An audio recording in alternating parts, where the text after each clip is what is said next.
love more and treat people correctly. Not everybody's like you. Not everybody thinks the way that you think. Not everybody wants the things that you want. Some people want success. Some people don't give a shit. Some people want to be loved. Some people want to fight. Let them do it. Like, it's fine. You can't force anybody to do anything. Just love people where they're at and lock arms with people that are on the same journey as you. Kill Complacency, a podcast that inspires growth and intentionality and helps you overcome your greatest obstacles. I really like pen and paper, but there's so much pen and paper with what we do that I'm very device reliant. I could do it all on pen and paper, but you know what I mean? But this week I cut 80%. I looked at all the tasks and projects that we have on our business, in my personal life, everything. And I cut 80% of it out. I said, what's the one or two things that are the most important things that we do as this company or in our household? And in the business, we just need to buy 12 pieces of property this year. Mm-hmm. That's it. If the project or the task doesn't orient towards that, we don't do it. We're implementing some AI here and there just to we get the data and then we plug it into AI and we're like, cool. But I'm not creating AI chatbots to go chat with buyers or sellers or investors or private lenders or whatever. I don't need all that. I cut my office hours from 10 hours a day down to 4 because I'm the other thing that I need to do is media production. Cool. What does that mean? I need to test and have ready to post every week 5 videos that are going to do well. Yeah. So I need to shoot those 5 videos. So I have 4 hours in office and I have the rest of the day to go do media production or to go sailing or do whatever I want, because I don't believe in the grind. I do think you need to work a lot and you need to work hard and you got to figure things out. And there's a time and a season for these things. But once you figure out the 2 things that you need to do in order to be exceptional, it's not a matter of adding more. It's a matter of doing more of that 1 or 2 things. Yeah, that's good. And I agree. And I think that's the other advantage of slowing down, right? Is we get to see what needs eliminated and what doesn't. Mm-hmm. But I feel like when we're sun up to sunset, right, just busy all the time, you never take those breathers. You never take those times to evaluate life. And that's really important. And you miss out. Yep. So 100%. Talk to me. This is, Matt, I did not expect to be talking about all this with you. This is cool. Are you married? Are you with, is it Kat? I'm with Kat. We're on our 10 years this year. 10 years. She's on board with all this, right? Yep. And how has that been navigating with her? I mean, is she compliant? I mean, you guys just get along? You guys agree? Is there pushback? Is she 80%? You're eliminating 80%? I'm like, what other extremes are you going to do this week, Matt? I mean, do you get any of that, or is it easy? Or well, it's kind of interesting because when you're making big decisions, there's a big push, especially in religious groups, of you have to be selfless. But if I'm so selfless that I hate my life, what's the point, right? Or you're doing shitty work. I'm not the dude that's going to go to Africa and be a construction worker to build houses for third world countries. I'm just going to build a shitty house. I don't know carpentry. I don't know how to run wires. I don't know, I don't know all of that, and I'm not going to do it well. And so I focus on the things that I do well. So when I actually made this plan to go to Tennessee and to build this business, Kat was actually working on another plan as well. And that was move to New York and go build a fashion brand and do all these things. And when we sat down and it was hey, life is taking me here to do this. And she's like, well, life's taking me the other way to do something completely different. Right. And I was like, the most important thing, the number one priority for me in this conversation is that neither one of us wake up in 40 years and look over to the other side of the bed and regret staying with the other person. Ever. Right? That door is always open. If there's something that, hey, we're making a decision or we're going in a direction that one of us is I'm going to regret this in 10 years. then the conversation is open. Now, how do you get past that so that way those things don't happen? One, I think it's having an open door for conversation, Sure. right? Having the sober reality of this relationship could end, and saying that's okay. Because it's not out of malice. It's not because somebody cheated. It's not because of this. It's because the way that I'm being called and the way that I'm going to do my best work is in this direction. So now you come to the table and you say, hey, this is where I'm at. Hey, this is where I'm at. Awesome. Is there any way we can build a fashion brand without living in New York? Is there a way that we can find manufacturers and build the product and take trips to New York, even if you have to stay for 30 days, 2 weeks, a week, if you have to go travel? Like, is there any way is there a middle ground, right? Because we like to build extremes, right? Oh no, this deal went bad. I'm going to go bankrupt and I'm going to lose everything. Like, our brains just automatically fight or flight and go to the worst extremes. And so then you can kind of game plan and say, okay, when we come at it from a place of love and we want to stay together and we love the relationship we have, cool. How do we build the land business and where do you fit in that? And then how do you build the fashion brand and how do I fit in that? What kind of time commitments are there? What dates on the calendar are we protecting that no matter what, we're not going to an event for that? Sure. We're not traveling for that. On these days, for sure, 100%, we're going to be present. And I think that you can build a plan if you approach it correctly. Yeah. So that's how you guys have worked through it. Mm-hmm. And she's building the brand in New York? She's building it out of Chattanooga right now. She's working on her first, I think, 1 or 2 projects, and it's pretty exciting. That's so cool. If you want to wear a billboard of a message of kill complacency or live intentionally, then check out my merch store. It's www.mindsetshop.com. Mindset is with an X, so it's MINDXET shop, SHOP.com. Mindsetshop.com.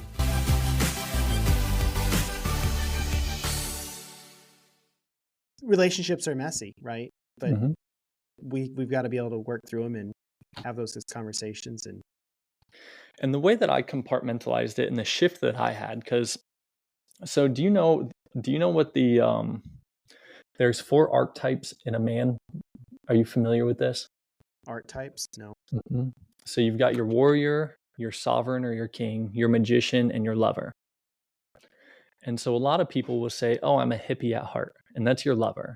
It's free. It doesn't care. It just wants to live and love and laugh and just have a good time and jump on a sailboat or go backpacking and give up on the business and just not care, right? Like, that's the lover. That's the hippie. That's the lover. The warrior is where most of us operate from because we had something in our life. It could have been a childhood thing. It could have been a business thing. It could have been a financial thing or a relationship thing, whatever. And it's fight, fight, fight. I'm right. I'm going to do it. I'm going to prove myself, ego, this, that, and the other thing. And the thing that happens when you approach, and that's how I operated for 27 years, is from a warrior mindset. I'm going to go, I'm going to conquer, I'm going to break into new markets. I'm going to build the business. I'm going to lead the team and we're going to be the best. And then we went through a kind of a workshop and it said, now tune into your lover. Like, well, first tune into your warrior or your fighter. How's he feel? And I was like, dude, he's fucking tired. That boy is tired, right? And well, how's your lover feel? Complacent. He's not there. He's not loving people. He's not doing what he's called to do. Now, what does your warrior say to your lover? What does your lover say to your warrior? And then you have the king or the sovereign. Like, dude, I'm trying to guide you and I'm trying to help you here, but you're just out there fighting, go, go, go, go, go, proving yourself to the world and your family and yourself. Let me guide you. Let me help strategize this so that way when you are boots on the ground, you can do this correctly. And so I've started to approach things with, okay, am I approaching this with my lover or my sovereign? Because I want to keep my warrior out of this situation until it's time to go, until it's time to go balls to the wall, until it's time to go fight, until it's time to go to war. We're going to have our king and our sovereign be strategy, and we're going to have our lover lead with our heart. And that's how we're going to approach things, everything. That's good. Especially if you have enough self-control to keep it that way. Because that's It's the tough, problem, right? Yeah. Sometimes the warrior speaks before he should. Sometimes the warrior swings his sword before he should. Yeah. There's a book called you should check it out. The Most Amazing Development of Men. Okay. A woman wrote it for women, trying to help women understand men. But when men listen to it, it's something you have to listen to. When men listen to it, it often brings them to tears because they feel understood. But it kind of takes these same principles that you just mentioned and applies them to different stages of manhood. It's really good. That's like fascinating. 2 hours long. Yeah. What's it called? The Most Amazing Development of Men. And it's a lady, she's recorded, she's doing some conference, but just check it out. Like, someone on this podcast told me about it, and yeah, it'll make you think. So I've got it. We're in. Talk to me about shutting down your business. What your bookkeeping? What'd that look like? Yeah, so that was another conversation where I was like, go, go, go. We're going to build this. We're going to have 100 employees. We're going to have 1,000 customers. We're going to make tens of millions of dollars a year. And we're going to have, infrastructure and leadership and management layers and entity structures and all these products and services and conferences and masterminds and all this stuff, right? And Kat's like, yeah, I don't want any of that. And I was like, all right, what don't you want? Right? Because you're really good at bookkeeping. Are you just never going to do bookkeeping again? She's like, no, I like what we had going in the real estate business. I would love to do the books and, kind of manage the money and make sure everything's good on the financial side for the real estate. All right. So we actually reached out to a couple people that we were in groups with. And I was like, hey, we're considering, selling the business. Any advice? And one guy was like, we're actually looking to acquire other bookkeeping businesses. And we struck a deal, and he bought our book of business. We sold that, and when you sell one thing, you got to start another. So that's when we got into the land business. Okay, that's cool. So it was easy. It was. I would say it was simple. There was a lot of nuances, right? Billing, for example. It's like when you have 60 or 70 people in billing, and then you've got to transfer to a new billing cycle. Sure. Or the intricate details of this business or that customer's business, there's a lot of small little nuances to the thing. But overall it was we had built a good product. We had a good customer base. It was kind of funny because there were a couple customers, one in particular that I was like, we just didn't even want to deal with ourselves. And I was like, all right, we're going to let them fire themselves. And here's how we're going to do it. Right now I think they're paying like $900 a month. And I was like, what amount of money would make it worth it for us to continue this relationship? And the knee-jerk reaction from others was like, none. I was like, all right, relax. If this dude paid us $1 million a month, we would deal with it, right? Yeah. We'd figure it out. So we bumped his price up to $1,900 a month overnight. And we called him and I was like, hey, look, things are changing. We're bumping our price up to $1,900. He's like, all right, sounds good. And then 3 months later, when we were doing this acquisition or this sale, the week before, he quit services, which obviously devalued our acquisition or whatever. But I was so grateful for it because I was like, this is our worst customer. And I genuinely don't want them to have this customer. And so, I'm not tied to the money and I'm not tied to the outcome. I'm tied to creating a great product and doing things correctly.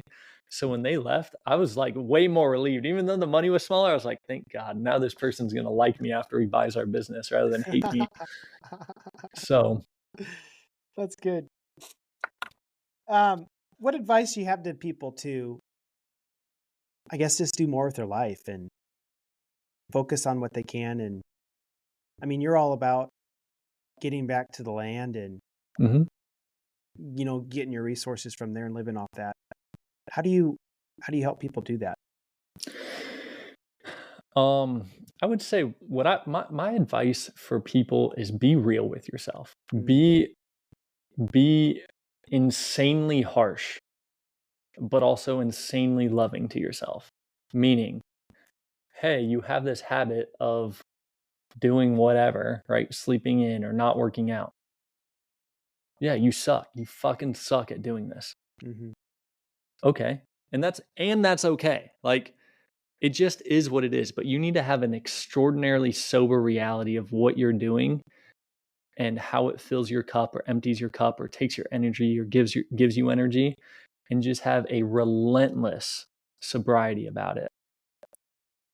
And then from there, just write it down like, hey, I want to do this and this sucks and this is great and blah, blah, blah, blah, blah. Just write it down.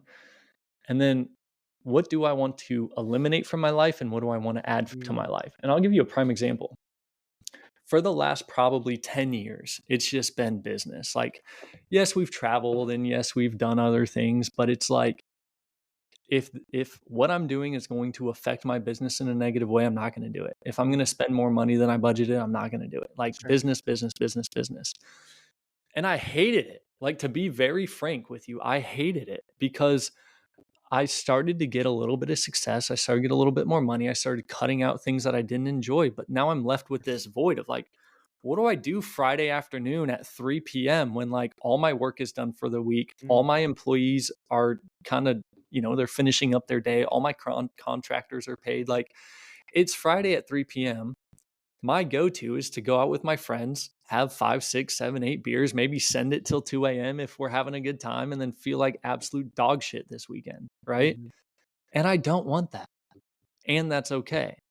But now when I don't do it, what am I going to do? Because I need to have as much fun in my life as I am working in my business.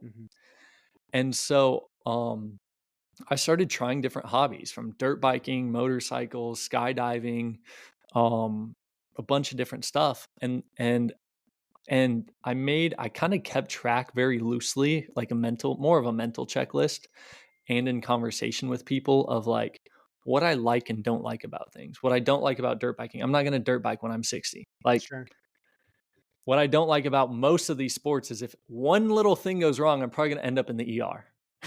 Right? I don't love that, but I love the adrenaline. I love the equipment. I love like, how do I get the dirt bike to go a little bit faster? How do I get, I love the community. We can do meetups and we can go ride with 5, 6, 7, 8 people. We can, talk about stuff. And so then I tried sailing, which I was like, there's no way I'm going to like this, but I'm open. I'm going to go try it. And man, sailing checked all my boxes. Wow. I get to hang out with kids that are 8, 9, 10, 13, 15 years old. I get to hang out with old people that are 70, 80, 90, 95, almost 100 years old. I get to hang out with people my age. I get to coach people on like how to sail once I get good at it. I get to get mentored on sailing. I can travel the world and rent a sailboat and go sailing. I can do this. And there's people in the yacht club that are 90 years old. I can do this for the rest of my life. I can do it with new people that have never been. Hey, just come out on the sailboat and come hang out.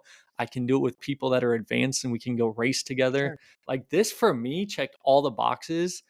And just like business and going all in, it's not doing more things. It's doing one thing more often. And so now I'm all in. Like, it's like land deals and sailing are my two, like, that's my business and that's my fun. You ever going to have kids? Oh yeah. Absolutely. Kids change all that. For me, Friday night is family night. Right. We go home, we get pizza. It's one night a week we get pizza, and we watch a movie or play board games, and that's what we do. Yeah, I love it. And it's fun. What's one of the hardest lessons you've learned in business? Hardest lesson is be willing to walk away. Be willing to admit you're wrong and be okay with it and own it. It's part of who you are. And that has applied to relationships, and that's applied to money as well as our opportunity. You spit that out quick. Yeah, no, it's a very painful lesson, and it's hard. And it's so hard that I tell people I look at business kind of like a game. And in games, you have different levels in which each level there's a different boss that you have to conquer. And one of the bosses is you're going to make a mistake and it's going to cost you and I don't think it changes. I think the number gets bigger, right? Yeah, for so sure. There was a time where I made a $10,000 mistake and I was like, oh, that kind of hurt. But then I made a $100,000 mistake that I had to walk away from, like, frick, dude, that really hurt. But I'm also aware I will probably make $1 million mistake. Yeah. right? And not only, and it's not expecting it, because I do believe in like what you think about will come Yeah, true, yeah, I agree. right? But being aware that that's going to happen, because that's how that's that risk mitigation, Yeah, right? How do we you're not always going to hit it. You're You not always going to hit it. How do we you have to have reduce the some failures. likelihood of this happening? Yeah. Yeah. Especially, I would argue, Matt, with your business, like you are speculating. You're speculating that you can buy land at X amount and make it smaller and then sell it. But What if you can't? what if you can't? And now you own Yep. 50 acres and you're like, Yep. oh, well, we're going to live on 50 acres, I guess. Yep. So it is that way. I mean, I've speculated. I've and on all kinds of realms. You can do it with contractors, you can do it with tenants, you can do it on a house, you can do it on a flip, you can do it relationship. I mean, it's anywhere and everywhere. But I agree with you. Like, let's live life. Let's not live with regret and fear of failure. Let's expect it, because that's how we learn. Mm-hmm. But let's not get in the pits about it. Let's make the most of it when it does happen. Over the years, I have been coached by countless mentors, and now I want to offer that to you as well. How? By Marty Hofmann's Life Coaching. This will be a 6-week program in which I will guarantee you will develop a more growth mindset. We will set goals and learn about the importance of the processes and habits behind those goals. I will also help you see your story differently as things happening for you, not to you. We will also be discussing your future self and give you clarity on who that is and what it looks like. For more information, please follow the link below or hop on martyhoffman.com and follow the coaching link. How do you handle setbacks in your business? What helps you keep driving forward when you make those 100K mistakes? Move on. I believe in executing as fast as possible, right? It's pretty easy to see like, oh, shit's about to hit the fan. Yeah. Like, it's fairly easy to see it coming. And so you contrary to like, oh, I lost everything overnight, that hardly ever happens. Like, you see things coming, you see bankruptcy coming, you see the things that are going to happen coming months, if not years in advance. Sure. And so if you're intuitive and you're like truly an entrepreneur, you kind of have an idea or an inkling, or you think about it. The biggest thing is to lean into it. What happens if we don't sell any of these properties? What are we going to do? Right? And it's not just creating a plan. Like, a lot of people say, oh, I created a plan for a business plan. I created a plan for this project. I created a plan for this piece of land, whatever. Cool. What if that doesn't work? Yeah. A good plan is not created until, 9 out of 10 of the loose ends are tied up. What happens if I can't sell a 2-acre parcel? What am I going to do? Well, we can offer seller financing. Well, I'm into it for this much, and I'm willing to take a 10% loss to get it moved on a fire sale so we can move on, right? I have all of my contingency plans in place now, because I have a little bit of wisdom, thank God. I have contingencies plans in place. Even, hey, I have to take a loss. What's the most amount of loss I'm willing to take? That's good. What are some habits, routines? What makes Matt Beans who he is? Oh, that's a great question. So I am relentlessly me. Like, I had a drink yesterday, like after work, and it was kind of funny. Kat and I are very playful. She goes, "Are you becoming an alcoholic?" I was like, "Dude, I bought one 12-pack and I am having one beer today. Like, relax." She's like, "Well, I haven't." And she's like, "You had a 6-pack last week." I was like, "Yeah, I had 6 beers in a week." Like, Okay. come on. Like, it's summertime. I'm outside. I'm hanging out. Yeah, I want to drink a beer every now and then. She's like, "Well, I didn't have any." And my immediate response was, "Well, yeah, I'm not trying to be like you. I'm trying to be like me. And I want this."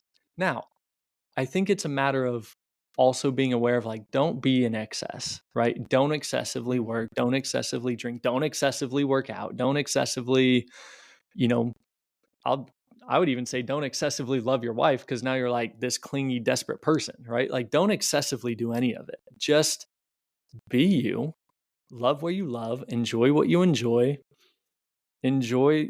different things. And so one thing that I did, I was like, a lot of people give me shit because I take these Zins, like these things, the nicotine pouches. Mm-hmm. And I was like, there's merit to this. And I appreciate people kind of like calling me out for it or whatever. But I was like, what's the real health risk here? Right? Like, how does it affect me on a day-to-day basis? And so I started doing research and I was like, well, it affects my sleep. And I think sleep is one of the most important things that you can do, control as far as your health goes.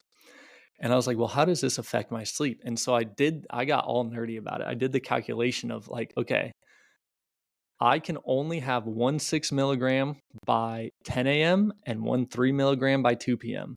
If it's after that, I cannot have it because my bedtime's 11 p.m. and the half-life of nicotine is what it is. And so by the time I go to bed, I have 0.2 milligrams in my body, which does not affect my sleep cycle. So I'm like, why don't you just cut it? Or you oh, I just enjoy it. Okay. It's one of those things that I just enjoy. Gotcha. It's like, am I willing to cut it? Yes. But man, it's so like, I just enjoy it. Well, that's good. You have parameters around it. It sounds Yes. like you are very by the book, right? Kind of. I mean, like that you were, but maybe not with other things. Yeah. Have you read Grant Cardone's book, Be Obsessed? Be Obsessed or Be Average? Yes. Your comment a little ago made me think of that because I do think there's some merit to that. Going all in on stuff rather than just halfway. Yeah. So that might be a point you and I disagree on in regards to not being all in on stuff. Because I agree, like, I want to be fully committed to whatever I'm doing and not halfway. Let me ask you this. What's your, like, my guilty pleasure? I enjoy having a drink every now and then. I enjoy my Zins every day. I love them. They just make the moment, like, I just get a little buzz. I just fucking enjoy it. And then every now and then I have a cigar. Those are like my quote unquote guilty pleasures. So when you're obsessed or you're all in or you're like, I want to be the 1% of the 1% or whatever, whatever mindset you have around it. Yeah. How do you enjoy something that like maybe doesn't fully align with that? Like a pizza night on Friday night, right? Like you're a runner, you probably shouldn't be eating bleached flour and carbs and cheese. You know what I'm saying? Well, yeah. Food would totally be my guilty sin. Okay. Or whatever. My thing I give into. Sugar. I love sugar. Okay. And speaking of running, I mean, there are times where I'm way more conscientious of it. Okay. And it's interesting you bring up Friday night pizza because Saturday morning almost is always a long run, like a 2 to 3 hour long run. Oh, wow. And so okay. I actually justify it because I say, well, I need the carbs. Okay. But I know spaghetti would be better, Well, oatmeal would be best, but yeah. actually, have you read any Stu Middleman's books? I don't think so. Dude, you got to read. He will change your life on running. Stu Middleton? Stu Middleman. Mittleman. I'll look it up. He says no carbs. Well, okay. Scott Jurek as well. I know. I understand the conversations there. Yeah. There's a lot of science on both sides. Oh, yeah. Absolutely. Yeah. Absolutely. But anyway, you asked how I do. I justified. I'm like, well, I need the carbs. Yeah. Pizza's good. I'm going to have 4 pieces and call it a night. Here's how I justify. I justify 80-20. I say 80% of the time I'm on, 20% of the time I'm enjoying life. Yeah. Right? So like my meal every day, I literally just have a 1 pound thing of steak chunks, and I eat that twice a day, breakfast, lunch. I stop eating right around 6. Now, if I'm going to Austin this weekend with a friend and we're going to go to a conference and like bedtime's 11 p.m. I might stay out till 1. I might eat some other stuff. I might, have a couple drinks, but it's like 80% of the time we're doing what we need to do. 20% of the time we're humans. The other 20% of the time I'm enjoying my taste buds. I'm enjoying the things going on in my brain. I'm enjoying how my body feels when I go on a long run or a workout or whatever, sailing, when you're leaning off the side of the sailboat and the wind's blowing through your hair and you're just like cranking. Like I'm enjoying those things when I get the opportunity to. That's cool. No, and I think you should. And I think my daughter, who you met, Keziah, Yep. she often pushes me on this, like, Dad, you do not have enough fun. You need to have more fun in your life. Do you agree? Well, like I tell her when my fun is running. She's like, that's not fun. I'm like, no, I really enjoy it. Like I do. You're out there by yourself, you're processing, you're thinking. Yeah. Consuming it's meditative. You're consuming some good stuff. So I do. I get weary of it. It's not always fun. But it is something I enjoy. Yeah, that's awesome. So, hey, if you were, Matt, to give your 20-year-old self some advice a decade ago, what would you tell Matt to do different? Or maybe the same? The things that I would do the same, try everything. Try it all. Your 20s, you're figuring it out. I'm so glad I did. Yeah. The real estate investor, Matt, would say, don't sell any of the flips that you sold. Hold on to them, refinance them if you need to, and hold them for the next 10 years. Even just 5. What's that? Even 5 years. You could have hit 20. Oh, that's what I'm saying. Yeah, like just hold them. Just hold them for a couple years longer. You'll make way more money. Has that stuff all doubled probably? Oh, yeah. Yeah. Yeah, and yeah, especially in Phoenix. And then I would say love more. Don't be so harsh on yourself. Don't be so harsh on others. Just and love the moment more. Love people more. Love food more. Love the cheers of a beer a little bit more. Love a new place. Love a shitty situation a little bit more. I think that in our early 20s, we are oftentimes so extreme on things, right? And it is hard to, like, you're about to hit 30, and I feel like I got way more gracious into my 30s. Oh yeah. And especially like in parenting, like I could night and day difference. And a lot of people say, oh, mom and dad raised younger kids different than the older kids, and it's because I think we become more gracious. To your words, more loving. We just realize we don't need to be so extreme, so warrior-ish. Yep. 100%. So, but that's why our warriors, our Marines, are in their 20s. Yep. That's why they're in combat. Yep. Give me a favorite book or quote. What's been a motivational book or quote from you? A good book. I would say a great book that I go back to very frequently is Laws of Human Nature. That's not too long of one, is it? It's not what? It's kind of a shorter book, isn't it? Oh, no, that's a big boy. Oh, it's a big boy. I'm thinking of a different one then. Yeah, I would say Laws of Human Nature. There's a couple others, but I'll stick with that one. That book is fantastic. I'll have to check it out. And then my last question for you, Matt. This is your final recording. What do you want the world to know? If this was my last recording ever and I wanted the world to know anything without addressing my family or anything like that. Yes, exactly. I would say love more and treat people correctly. The golden rule, right? Not everybody's like you. Not everybody thinks the way that you think. Not everybody wants the things that you want. Some people want success. Some people don't give a shit. Some people want to be loved. Some people want to fight. Let them do it. Like, it's fine. It's all going to work out. Just people, everybody, you can't force anybody to do anything. Just love people where they're at and lock arms with people that are on the same journey as you. Good.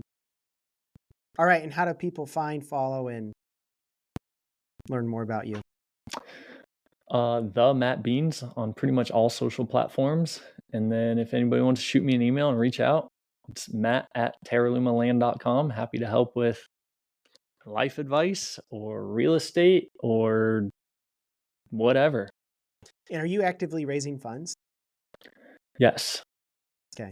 So if someone's listening, they want to get in on something, they should reach out to you. Yeah. Especially like, I'm going to put a disclaimer. I'm not taking anybody's money. We've got to be aligned on the mission. Mm-hmm. You know what I mean? Like, this isn't, you're not going to get rich quick. You're not going to whatever, but it's very much, we are building homestead properties. We have a set way to do it, and we know how to do it, and we know how to do it well. And we do it for a good cause. Yes, we make money doing it.